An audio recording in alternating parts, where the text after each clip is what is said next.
La cruauté de Pharaon rendit Dieu furieux. Alors Dieu frappa l'Égypte de 10 plaies. La première plaie fut que le Nil se changea en sang. Tous les poissons moururent et tout le fleuve se mit à puer. Pharaon convoqua ses grands prêtres pour qu'ils fassent de la magie. Mais leur sortilège était impuissant face à la puissance de Dieu. Tandis que le sang se répandait, les plantes commencèrent à pourrir depuis leurs racines. Les gens priaient leur Dieu. Mais alors arriva la deuxième plaie. Des millions de grenouilles sortirent du fleuve ensanglantées. Elles n'attaquaient pas que les hommes. Elles recouvraient les rues et atterrirent même dans le propre lit de Pharaon. La reine cria de terreur et supplia Pharaon de faire quelque chose. Les grenouilles mortes pourrirent et furent recouvertes d'asticots. Bientôt apparurent d'énormes nuées de mouches. La nourriture fut contaminée. Même le feu ne pouvait pas chasser les mouches. Les gens durent se couvrir le visage et se cacher dans les maisons. Et si quelqu'un avait une blessure, les mouches se jetaient sur lui. Pendant ce temps, Pharaon eut des éruptions au visage. Les gens étaient couverts d'ulcères. Et même la reine ne fut pas épargnée. Alors un soldat amena un cheval blanc, écrit avec du sang sur son flanc. Ceci est un avertissement de Dieu. Si vous continuez à maltraiter les esclaves, pire encore arrivera. Mais Pharaon s'en moquait. Il devint encore plus dur. Il doubla la charge de travail des esclaves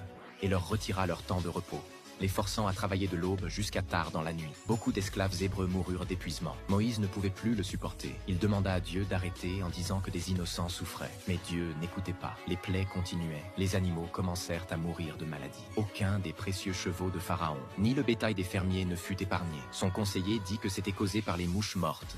Mais Pharaon ne voulait pas l'entendre. Fou de rage, il le fit exécuter. Puis le grand prêtre dit qu'il avait prié les dieux égyptiens, mais n'avait reçu aucune réponse. Alors Pharaon le fit exécuter aussi. Mais rien de tout cela ne put arrêter ce qui allait suivre. Le ciel devint sombre, et d'énormes grêlons, gros comme des poings, s'abattirent et détruisirent toutes les récoltes. Pharaon leva les yeux vers le ciel plein de colère, mais sa colère ne fit qu'attirer une destruction encore plus grande.